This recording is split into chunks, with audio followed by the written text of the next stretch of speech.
general and special relationship with God. General and special relationship. In Acts chapter 17, part of a message that Paul preached to the Areopagus. And if you don't know what that is, don't worry about it. But we're getting part of that message here, chapter 17, verse 26.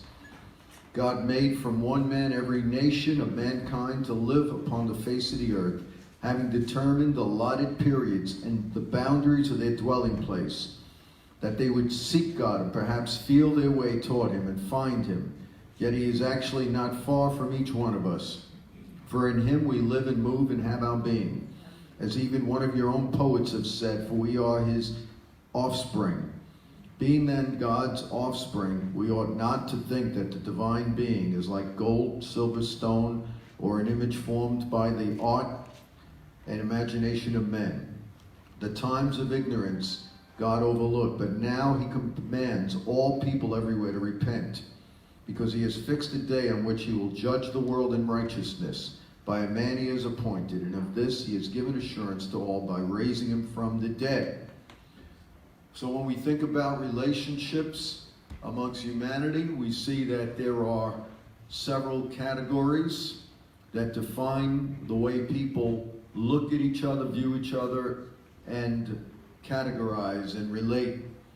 And so you have strangers, those are people that you don't know. You have neighbors, you have co-workers, you have students, you have various ways of describing relationships. So each one of those relationships has a level of expectation, a level of intimacy, or a level of knowledge of one another. But then you have more special relationships. You have husband and wife, you have father and mother, brother, sister, siblings. You have relationships that are more defined in terms of something that is expected to be more intimate, more relational, more accountable. And of course, you could throw in there special friends, like there's boyfriend, girlfriend, but there's best friends, and you have people who you have casual acquaintances with, but you have close friends.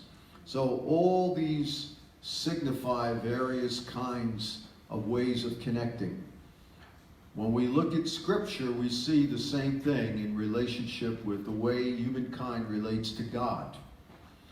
And here we see at the most basic level, it says that everybody in the world is a child of God. It doesn't actually say the words child of God, but it says offspring of God, which basically means the same thing. He calls God, because he made of one man, of one blood, all humanity, he is called the one who gave birth, actually, to everybody. We are his offspring. We are his progeny. And so as we look at that, let's go back to Acts 26 and see the implications of that. And so this is a general relationship. This is a general way of how the world views God. It says that God made from one man every nation of mankind to live on the face of the earth. Then it says, having determined periods and boundaries of their dwelling place.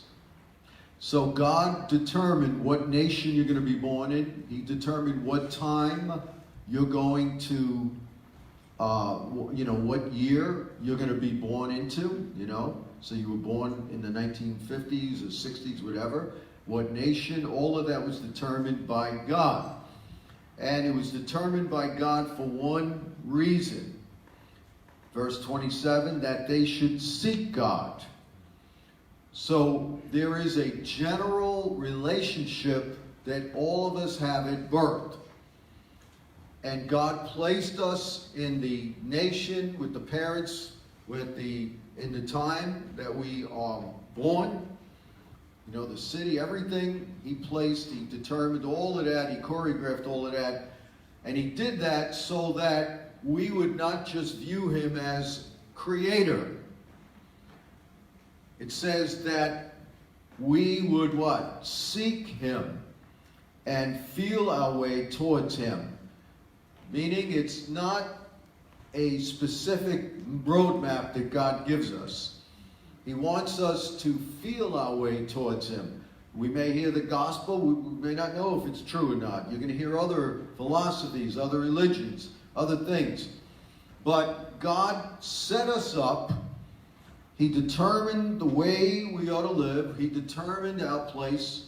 In other words, he's giving us what we need, what's sufficient for us to go from a general relationship to a special relationship. Someone say general to special.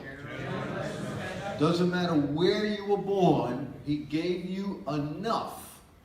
You could be born in the middle of a Muslim country. You could be born in an atheistic country. You could be born in a Christian country. Just because you're born in a nation where the gospel's preached all the time doesn't necessarily give you a head start, because you could become religious and ignore all the messages. You can go to the Bible Belt and see everybody thinks they're a Christian, but very few are Christians. So he put us in a certain position from birth, for one reason, that we would seek God. In other words, that's the number one thing God is looking for when he made the human race. He didn't make the human race so that he could just, watch them, observe them from heaven, or as a testing ground. But the number one reason why he made the human race was so that we would seek him. That means that your emotions are involved. It's not just rituals. It's not just rote. It's not just habits. It's not just going to a building on Sunday. But he determined our environment, our ecosystem, if you will, for one reason: to set us up that we would seek him and feel our way toward him, and then, of course, find him. The word feel our way toward him means that every single person has their own issues they have to deal with, their own obstacles, impediments, has their own personality, their own way of interpreting data, their own worldview, their own way of viewing life, their perspective. So you can't give the same roadmap to everybody. That's why he says that everyone was placed in this certain environment so that they would feel their way towards God. The way you came to Christ is going to be different than the way I came to Christ. But what God holds everybody responsible for is that in your own way, with your own personality, your own intellect, and your own environment, no matter what your environment is, he expects one thing: that you would seek him, that you would be a seeker, and that you would feel after him. That means you're grappling with things and groping in the air, and you're just doing anything you possibly can to get to know God, because he put something inside of us that would give us an understanding that he is real, and to draw us to him. And so he wants us to seek him, to feel our way toward him, and find him. Yet he is actually not far from each one of us. Now he's talking to unbelievers. He's saying to unbelievers, God is not far from you. God is imminent. God is right here. He's in proximity to you. He is right next to you. As a matter of fact, in some ways, he is inside of you, even though not in a personal way like the Holy Spirit is in Christians, but he's the one who makes you tick, basically. And so he's not far from unbelievers. That should give us hope that when we share the gospel, we have to understand that we already have a head start. We are stacked, so to speak. We have the advantage over the devil, over false religions, yes, over even their own unbelief, because God already programmed them to seek him. God put them in a circumstance, gave them the personality to go after him. That's the number one thing, not not going after basketball and football and money. The number one thing that God put inside of everybody is to seek him. And that's a powerful thing to understand because it encourages us to share the gospel. That you know that inside every person's heart is a key that God put to open that door and to help them find and discover God. You can't push someone to get saved because it says here they have to feel after him. That means you plant the seeds, but you respect their space. And if you don't respect their space, you wind up pushing them away. With very few exceptions. So that's important. To feel after him implies that we have to give everyone their space. We have to respect their time and their personality and all that. So there's a different way to reach everybody. And what I do is I try to pray and ask God to enable me to share the gospel without violating their space. And so, for example, I was getting my hair cut. I had more than one hair, so hairs, I should say, about a month ago. And I knew that this guy wasn't going to be back. He was leaving. He was only my hair cutter for a very short period of time. And I needed to have an opportunity to share the gospel. Now, note there's other barbers in the room, a lot of people. And I know the main barber since 1991, so I've got to be careful. So I'm praying, and I said, God, give me opportunity, give me opportunity. In my mind, while he's talking to me, I'm praying, give me opportunity, give me opportunity. As soon as I prayed that, it was unbelievable.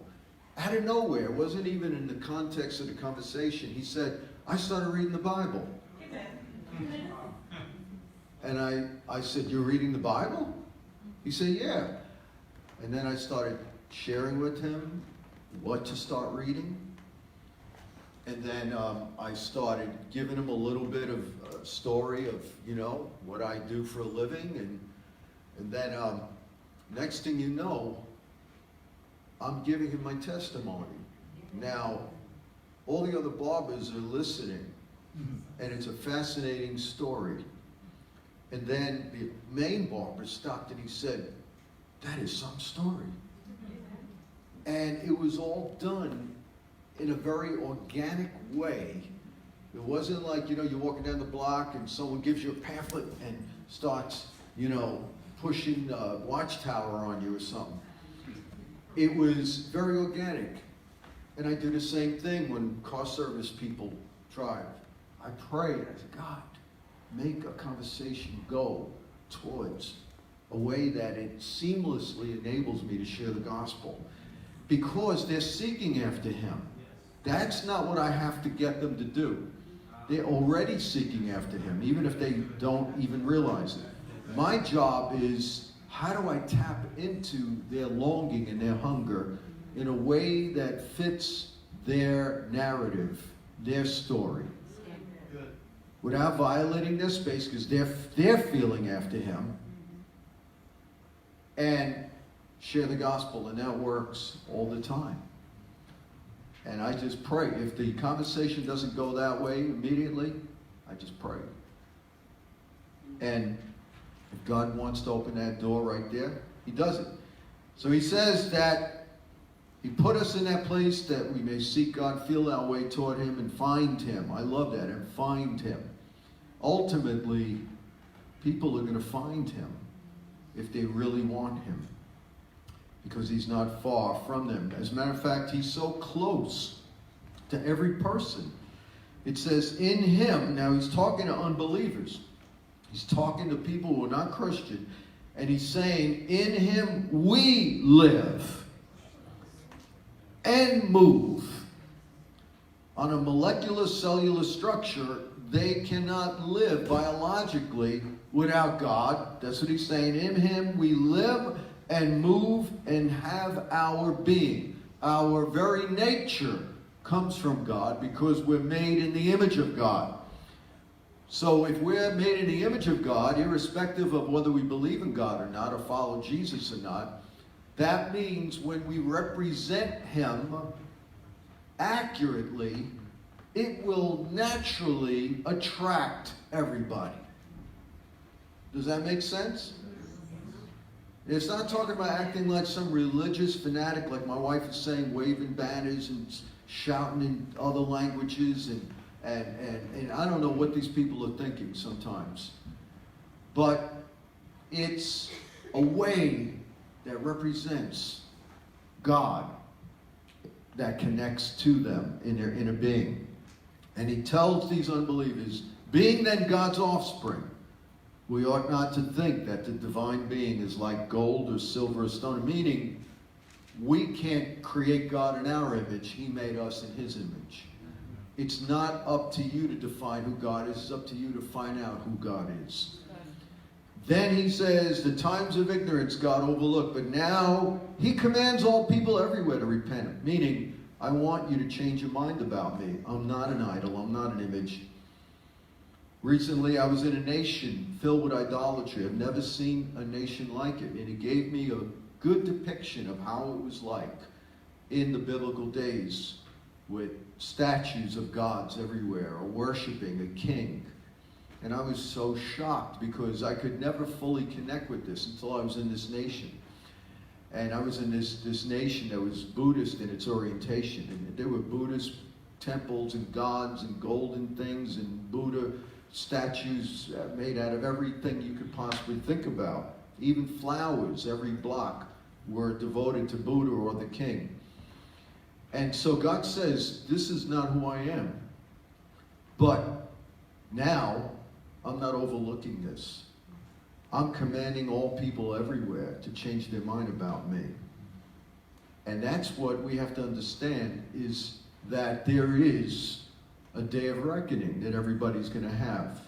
That's why it's so essential when you're riding in your Uber, or you're getting your hair cut, or you're sitting next to someone in a plane, or you have a neighbor. You have to understand it's not just, well, this is my way, it feels good, it's good for me, it may not be good for you, or whatever works, or whatever you like. No, this is not that. This says God's going to hold every person accountable to follow Jesus Christ. And he commands all people to repent, which means that the onus is on us to share the gospel, because the onus is on them to find him. And we can't make someone find him. We could just help them. We could be a vehicle that introduces him. That's the best we can do. Sometimes there are great tools in the toolbox God has given us, like moving in a word of knowledge. I've done that many times, where I knew supernatural things about somebody and I shared the gospel in the context of knowing supernatural things. That is a real powerful thing that doesn't violate their space, because that is their space. When you tell somebody things about their life that you had no way of knowing unless God told you, you are entering into their narrative supernaturally and opening them up immediately to God. It's perhaps the easiest way to lead someone to Christ. It cuts a lot of debate and conversation. Just, boy, it's amazing. And if you look at the Gospels, you will find that Jesus always moved in the gifts when he was sharing. He moved in the word of knowledge and word of wisdom constantly. It's called prophetic evangelism.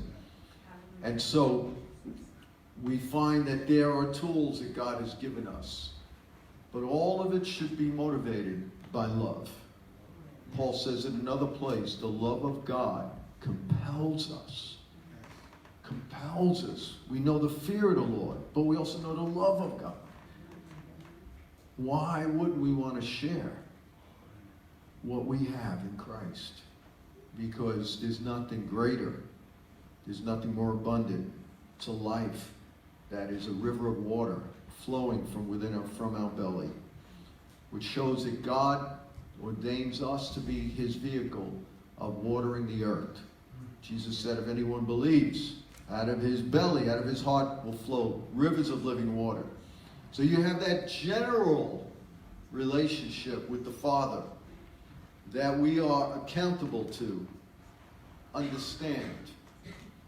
But once someone comes to Christ, we define their relationship like this. In Ephesians 1 verse 3, it says, "Blessed be the God and Father of our Lord Jesus Christ, who has blessed us in Christ with every spiritual blessing in the heavenly places."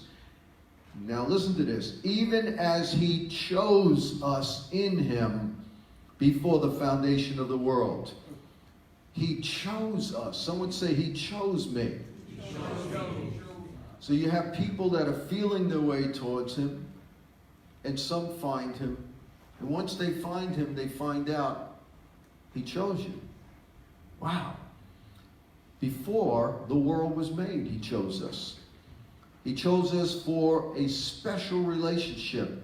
It says so that we may be holy. That means set apart. God wants you to be his treasure. He wants you to be set apart for him. He's a jealous God. He doesn't want any God to be before him. He doesn't want a hobby. He doesn't want another love to be more important than him. So he chose us so that we would be holy. So holy doesn't mean just walking around like this and not doing anything wrong. It means set apart. It has to do with an attitude, a lifestyle, a commitment, a priority of life. So we be set apart and blameless before him. So he chose us so that we be blameless, so that we be set apart and holy. The word blameless doesn't mean sinless. He didn't say sinless. Blameless means that he removes everything that stops us from connecting with him. He removes every impediment. He removes every obstacle. And first and foremost, that's sin. He removes our sin so that we can relate to him. In love, he predestined us for adoption as sons through Jesus Christ. So here we find that we go from general revelation, a general relationship with God is everyone's father in a general way. Everyone is his offspring in a general way. Everyone's a child of God. Everyone's an image bearer. That's why we treat everybody, whether we agree with them or not, we treat everybody with dignity and respect because they're all the offspring of God in a general way. But then those who come to him, who, as Acts 17 says, find him, they become holy, set apart, blameless, and they are adopted as sons. Wow. Adopted as sons through Jesus Christ, according to the purpose of his will, to the praise of his glorious grace, which he has blessed us in the beloved. So what does the word adoption mean?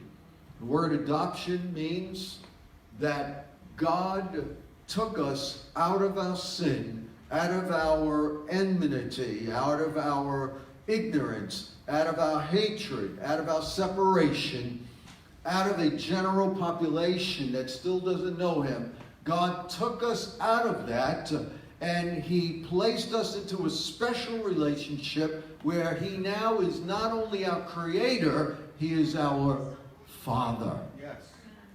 He is not everyone's father. He's not everyone's papa. He's not everyone's daddy. The goal is that everyone finds him, but once they find him, they become his sons, they become his children, and he adopts them. And what's the power of adoption? The power of adoption is that we have a relationship with God as if we were always part of his family. We receive his name, we receive his inheritance, we receive his blessings. Every spiritual blessing in heavenly places that are in Christ, we receive everything that he has himself. All that the Father has, he has given to us. And we are now in relationship with him equal to that of Jesus Christ, his only begotten Son. That's why it tells us in another place in Romans 8:17 that we are equal heirs with Jesus, meaning whatever he inherited, we inherit. As a matter of fact, in John 17:23 and 26, Jesus says that the same love that the Father has loved me, he loves you. that the love of the Father that he has towards him is now in us. In other words, we are loved as much as the Father loves Jesus. You can't beat that, which is why Paul ends this particular verse by saying, he says, by which he has blessed us in the beloved. What a blessing this is. You can't think of anything greater. And then the last thing I want to bring out that shows the general to special relationship, let's go to 1 John 3 and verse 1. John was so caught up in this amazing relational privilege that was unheard of, because during the days of John and the early church, gods did have sons. They did have children, like Hercules was the son of Zeus. You know, you have all of these mythological gods, but they didn't have the same kind of relationship. They were mistreated. There was jealousy. The gods were not moral. The gods were immoral. The gods were narcissistic. The gods were self-centered. We had no clue what it was really like to know our God as a father. The Greeks, the Romans, and their gods did not give that kind of special relationship with their gods. And so, in looking at this relationship, which was so unusual and foreign to the culture of that day, John says in 1 John 3, see what kind of love the Father has given to us, that we should be called the children of God. And so we are. The reason why the world does not know us is that it did not know him. Wow. What does it mean when it says, what kind of love? That word kind is unique, foreign, exotic, unusual, uncommon. The love that the Father has for those he has chosen as his children is foreign to the world. They only understand him in a general sense as the offspring. But they have never been brought into that familial relationship where he is now Papi, where you can almost sit on his lap, where he embraces you, where he loves you, where the love is so great that nothing can separate us from that love of God. Neither tribulation, nor persecution, nor death can separate it. Nor angels, nor demons, nor things in the past, present, or future. Things to come. That's why we have no fear. That's why all things work together for good. That's why we are more than conquerors through Christ who loves us. Because we have that special relationship where we're part of his family. You don't mess with us, because then you're messing with our daddy. He carries a big, big stick. What kind of love? What unusual love the Father has given to us, that we should be called the children of God. And we're in the same category as God now, as we're in his family, which is why the world doesn't know us. That's what John says. Don't be shocked when the world thinks you're crazy. Amen. They make fun of your values because they don't know God. Don't be shocked and surprised. They don't understand you. Then he says, what we will be has not yet appeared. But we know that when he appears, we shall be like him, because we will see him as he is. Everyone who has this hope in him purifies himself as he is pure. Wow. On Father's Day, we distinguish between earthly fathers and heavenly Father, which is why Jesus said to pray, our Father who lives in heaven. Our Abba, our Papi. He loves us with an everlasting love. It means two things. One, we're obligated to share this love with those who are feeling their way, seeking after him, respecting their space, but praying that we have the opportunity. But then the second obligation we have is to get to know this Father, to love his children. We actually are called to treat his family even better than any other family. It says, do good to all men, Galatians 6:10, especially to the household of faith, because the church is made up of people, comprised of people who have God as their papi. So that means we are to even be more thoughtful and more committed to those bearing his name than even anybody else. We treat all men good. We love everyone. But we're commanded to love his bride, his church, the most, out of respect for him. So we're going to stand. We're going to worship the Lord.